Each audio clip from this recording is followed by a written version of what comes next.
Kailash Chandra, transcription number 407 at 80 words per minute. Be ready, 5 seconds to go.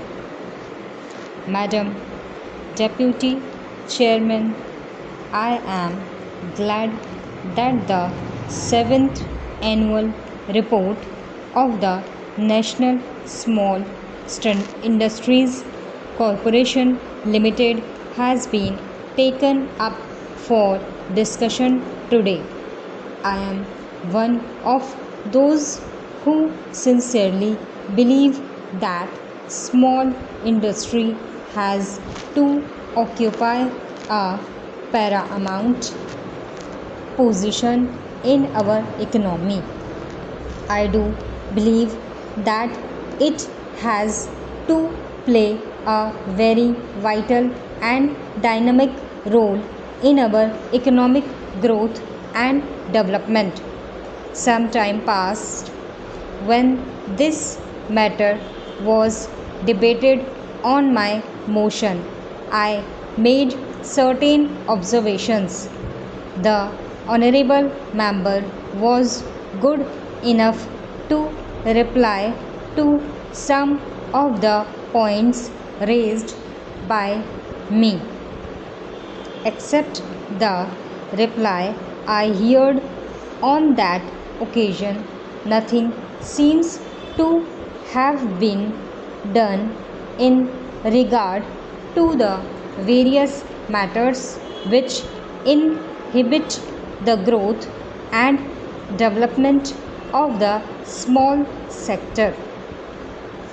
Madam, our country is a country of small people, small traders, small entrepreneurs without much resources at their command, and a country which requires very large effort to absorb the unemployed men and women, and we all agree that the small units provide a large scope for employing the unemployed. Government has been professing all along that it believes, as we do here, in the development of the small scale sector. I wish the professionals would come true, but unfortunately I find that not so much of fervor is exhibited in implementing the professions that they have been making off and on. At the outset, I have to point out that there seems to be no appreciation or understanding of the nature of the small units. I say this because small units have been mistakenly conceived as units manufacturing only small items. I am afraid this conception is wrong, and small units are in a way large units in miniature. They can manufacture all the items that the large units can manufacture. Small units are small because investment is small, machines employed are very few, but all the products of large industry can very well be manufactured by small units, and thus the small scale industries cannot be termed small in the sense we regard cottage industries or village industries. So, this conception has to be clearly understood whenever we deal with small industries. Now, what are the problems besetting the small scale industries? Some attempts were made in the past, perhaps even by the National Small Industries Corporation, to remove the bottlenecks which were there. Steps have been taken to streamline the procedure.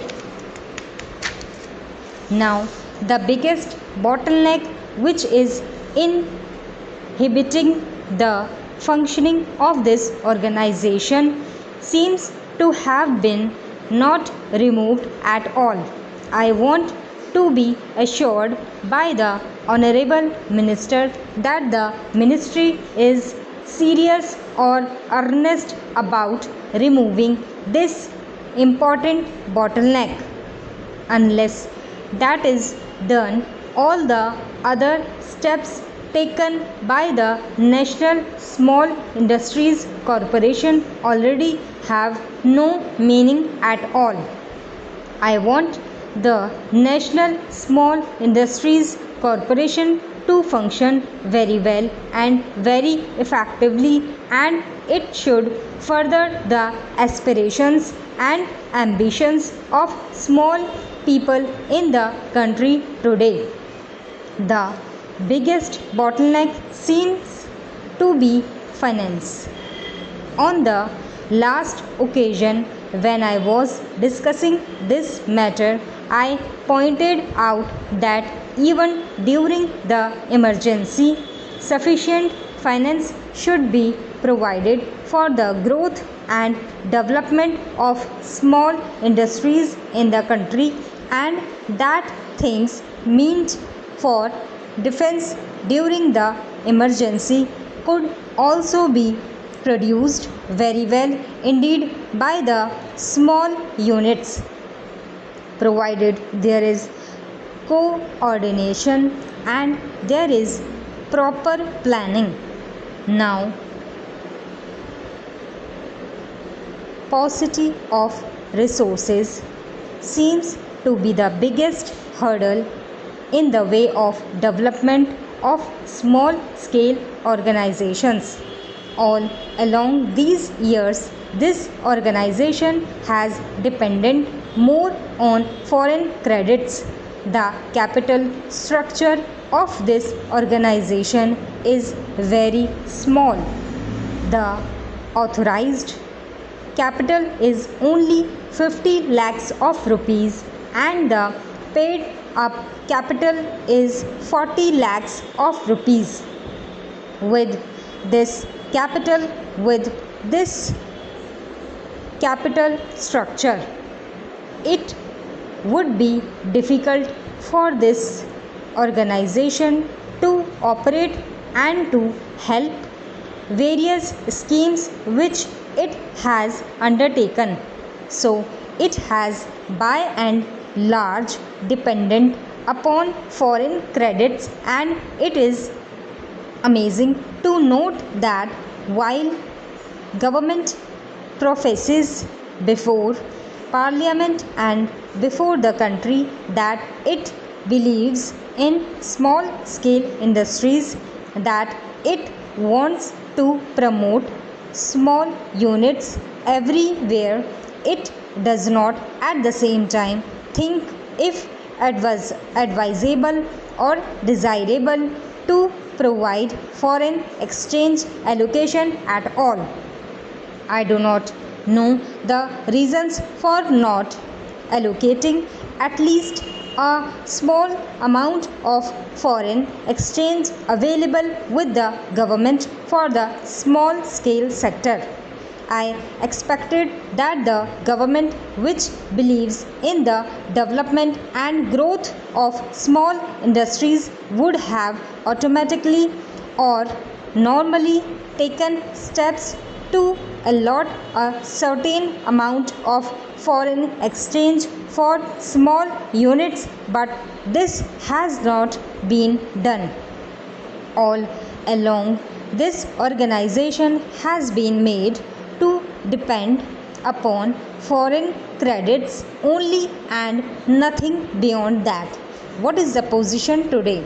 Today, this organization, which has done something in removing certain traditional bottlenecks which were operating, continues to exist in a very pitiable condition. Now, applications flow in a large number, and all the applicants are told that there will be no more sanction of the applications.